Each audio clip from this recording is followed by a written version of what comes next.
எனக்கு மிகுந்த மகிழ்ச்சியாக இருக்கிறது. இன்னொன்றும் உண்டு.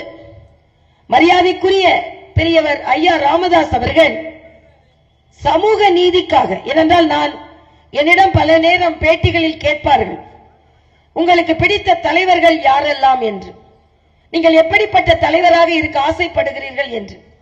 அப்போது நான் எல்லோரையுமே சொல்லுவேன், சேவையில் நல்ல நிர்வாகத்தில் பெருந்தலைவர் காமராஜரை போலவும், மக்களிடம் அன்போடு பழகக்கூடியவதில் புரட்சி தலைவர் எம்ஜிஆர் போலவும், தமிழை கையாளுவதில் கலைஞர் போலவும், சமூக நீதியை கையாளுவதில் ஐயா ராமதாஸ் போலவும்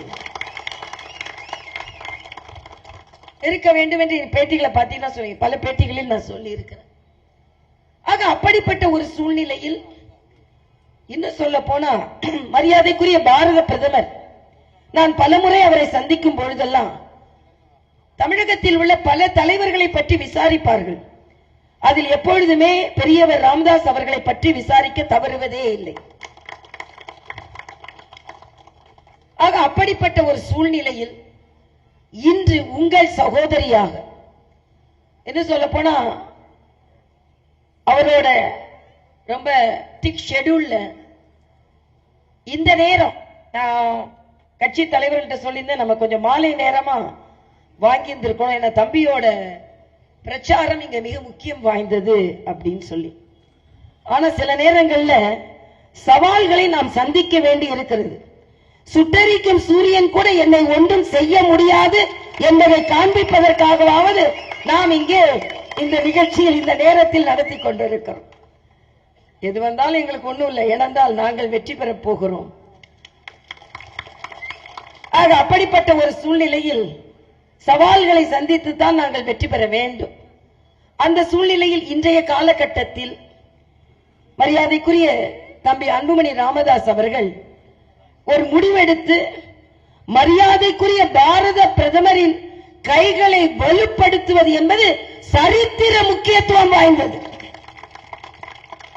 ஏதோ மரியாதைக்குரிய பாரத பிரதமரோடு பாஜகவோடு கூட்டணி வைக்க தயங்குகிறார்கள் என்ற ஒரு பெயர் வந்து கொண்டிருந்த போது, இல்லை, எப்பொழுதெல்லாம் இந்த நாடு பாதுகாக்கப்பட வேண்டுமோ, எப்பொழுதெல்லாம் இந்த நாடு முன்னேற்றப்பட வேண்டுமோ, எப்பொழுதெல்லாம் சமூக நீதி பாதுகாக்கப்பட வேண்டுமோ, அப்பொழுதெல்லாம் பாமக பாஜகவோடு நிற்கும் என்ற சரித்திர மாற்றம் இங்கே நிகழ்ந்திருக்கிறது. ஏதோ ரொம்ப ஏளனமா பேசுறாங்க, ஏதோ அவங்க வெற்றி பெறுவதற்கே பிறந்தவர்கள் போல பேசிக் கொண்டிருக்கிறார்கள். நேற்று அண்ணன் துரைமுருகன் பேசுறதை நீங்க பார்த்திருப்பீங்க. என்னை பத்தி சொல்றார், சின்ன பொண்ணா எங்க வீட்டு முன்னால விளையாடிட்டு இருந்துச்சு, ஒரு காலையில சாப்பாடு கொடுப்பாங்க, அவர் சொன்னது அது இதுன்னு தான் என்ன பேசுவாரு. அவரோட வயதுக்கு நான் அதை பத்தி ஒன்றும் சொல்லல. காலையில நல்ல சாப்பாடு, அப்பப்போ ஒரு கோப்பு வரும், கையெழுத்து போட்டு அது பாட்டுக்கு இருந்திருக்க வேண்டியதானே கவர்னரா? அதுக்கு குரு பயிற்சி சரியில்லை போல இருக்கு, ஜோசியம் பார்த்திருக்கணும் அப்படின்னு சொல்றாரு. அப்போ அண்ணன் ஜோசியம் பார்க்கிற அளவுக்கு வந்துட்டார். அதுவே நமக்கு ஒரு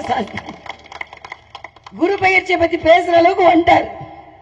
எனக்கு நான் அண்ணன் சொல்லிட்டேன், எனக்கு எப்பவுமே பயிற்சி எல்லாம் நல்லாதாங்க இருக்கும். தம்பிக்கு தெரியும், அவரும் டாக்டர் நானும் டாக்டர். அவரும் டாக்டர்ல இருந்து அரசியல்வாதி ஆனார், நானும் டாக்டர் இருந்து அரசியல்வாதி ஆனேன். ஆக டாக்டர்ல இருந்து அரசியல்வாதியான பயிற்சி எனக்கு நல்லாதான் இருந்தது. ஒரு தீவிரமான காங்கிரஸ் குடும்பத்திலிருந்து பாரதிய ஜனதா கட்சிக்கு பயிற்சியான அதுவும் நல்லாதான் இருந்தது. அதே மாதிரி கவர்னர்ல இருந்து இன்னைக்கு மட்டும் பாராளுமன்ற உறுப்பினர் பயிற்சி ஆற அதுவும் நல்லாதான் இருக்கும். அப்ப அவர் சொல்றாரு, தொலைபேசி எடுத்து அந்த பொண்ணுக்கு தெரிஞ்சிருந்தா நான் ஒரு போன் பண்ணி சொல்லியிருப்பேன், இந்த மாதிரி முடிவெல்லாம் எடுக்காதுன்னு. ஆனா நீங்க போன் பண்ணி சொன்னாலும் அந்த முடிவு எடுக்க தான் போறேன். ஏன்னா நீங்க என் கட்சி தலைவர் இல்லை. ஆனா ஒன்னே ஒண்ணு நீங்க செஞ்சிருக்கலாம். இந்த தமிழகம் முற்றிலுமாக தென்சென்னை தண்ணீரில் தத்தளித்த போது நீங்க தொலைபேசி எடுத்து உங்க எம்பிட்ட சொல்லிருக்கலாம், அம்மா சென்னை தத்தளிக்குது, கொஞ்சம் போய் மக்களை காப்பாத்துங்க அப்படின்னு சொல்லி.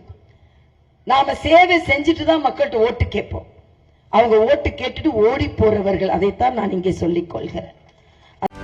செய்திகளை உடனுக்குடனும் துல்லியமாகவும் தெரிந்து கொள்ள சப்ஸ்கிரைப் பண்ணுங்க.